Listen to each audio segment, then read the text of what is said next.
The era of good feelings that's usually ushered in at the beginning of each NCAA basketball tournament began anew on this Thursday, and a lot of great action here in Milwaukee, Wisconsin, as we covered the first four games of the first round of the NCAA tournament in this wonderful city. A lot of great action, but not a whole lot of upsets. Well, there was one seed upset, but can you really consider a team that's 30-4 on the season winning a game in the NCAA tournament an upset?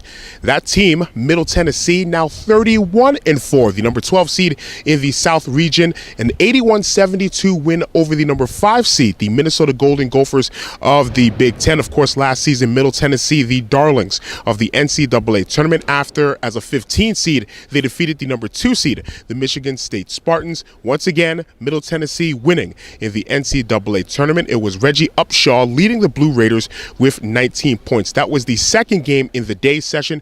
In game number 1, it was the Butler Bulldogs out of the Big East with a 76-64 win over the champions of the Big South Conference, the Winthrop Eagles. It was Avery Woodson, the guard for the Butler Bulldogs, spearheading the attack. 18 points on 6 three-pointers for the Butler Bulldogs. In the nightcap, in game 1 of the nightcap, it was the Big Ten regular season champions, the Purdue Boilermakers, with a hard-fought 80-70 victory over the team that had the longest win streak in Division I college basketball coming into today, the Vermont Catamounts, the champions of the America East Conference. Caleb Swanigan, the Big Ten Player of the Year and a National Player of the Year candidate. An all-around performance, 16 points, 14 rebounds, 4 assists, and 3 block shots. And in the nightcap, in the Midwest region, it was the number 5 seed, the Iowa State Cyclones, the champions of the Big 12 tournament champions, defeating the Nevada Wolfpack by a score of 84-73. The amazing senior guard Monte Morris, who won the Big 12 tournament MVP, almost a triple-double, 19 points, 8 rebounds, 8 assists today. Morris did have a triple-double earlier this season, and he almost doubled his triple-double tally here tonight. And after the game, we got a chance to talk with the senior guard from Flint, Michigan, Monte Morris. This place was almost filled with Cardinal red-clad fans coming from Ames to here in Milwaukee, Wisconsin. I asked Monte to begin our conversation, how amazing was it to play in front of a crowd here in Milwaukee that was pretty much Hilton Coliseum Northeast? Yeah, it did. I knew we would travel, man. We always do. But, you know, we've been ready for this moment and everything for so long, and I'm just happy we was able to come out and execute tonight. Is this the most confident your team has been? You're coming off the Big 12 tournament championship. Is this the most confident your team has been all season long? Yes, it is. I think because we playing so much together, and you know, we're a team, and you know, our team unity is all-time high. You know, we got confidence in every guy that checks in, and we giving every guy the green light to make plays. What's the biggest difference with this team now compared to maybe January, December, or even last month, February? Trusting in each other, knowing we can all make plays, and living with results. And I think us just being together is the biggest difference from the regular in January.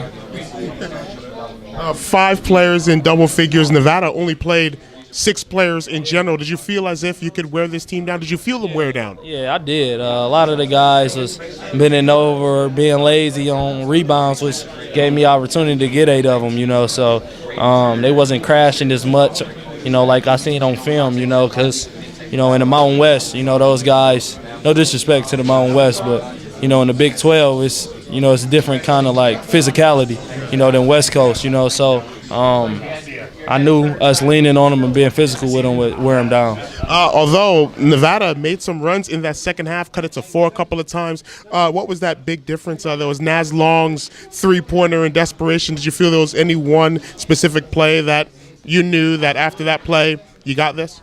No, we just needed to honestly get stops. When we was able to score whenever, but we answered the punch. You know, we all made shots, and when Naz made that just showed us what it was.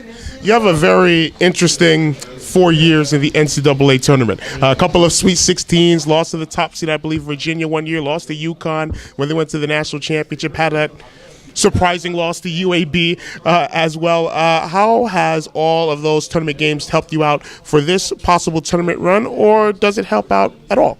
Yeah, it definitely does. Just knowing the focus you have to have going into these games. Last year we lost to Virginia. I was hurt. Sophomore year we lost to UAB. Our focus was terrible. We wasn't locked in. So telling the guys how focused you got to be is big.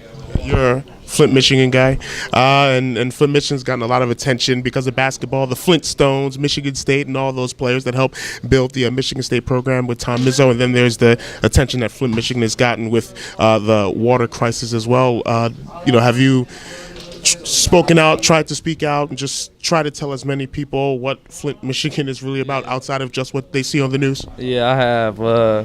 Flint usually get a lot of credit, for like violence and things like that. But we got a lot of guys that's playing Division I from Flint, and every time we on TV, the city support us like on social medias and things like that. So we just trying to play for the city, and I'll give back when the time's there. So.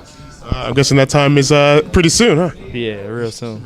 Yeah. So Morris and the Cyclones able to hold off the Nevada Wolfpack, and now we have two mouth-watering games in the second round that will be played on this floor behind me on Saturday. Game number 1 will be out of the South region. The number 4 seed, the Butler Bulldogs, taking on the number 12 seed, the Blue Raiders of Middle Tennessee. That game starting at 6:10 Central Time, 7:10 Eastern Time. And then the game after that out of the Midwest region, it'll be the number 5 seed, the Iowa State Cyclones, the tournament champions of the Big 12, taking on the regular season champions of the Big 10, the Purdue Boilermakers. That game will start approximately at 8:40 Central Time, 9:40 Eastern Time. Those two games on Saturday. So stay tuned to A Lot of Sports Talk, alotofsportstalk.com, and our Facebook page, A Lot of Sports Talk. We will have the written recap of day 1 of the NCAA Tournament here in Milwaukee, and we also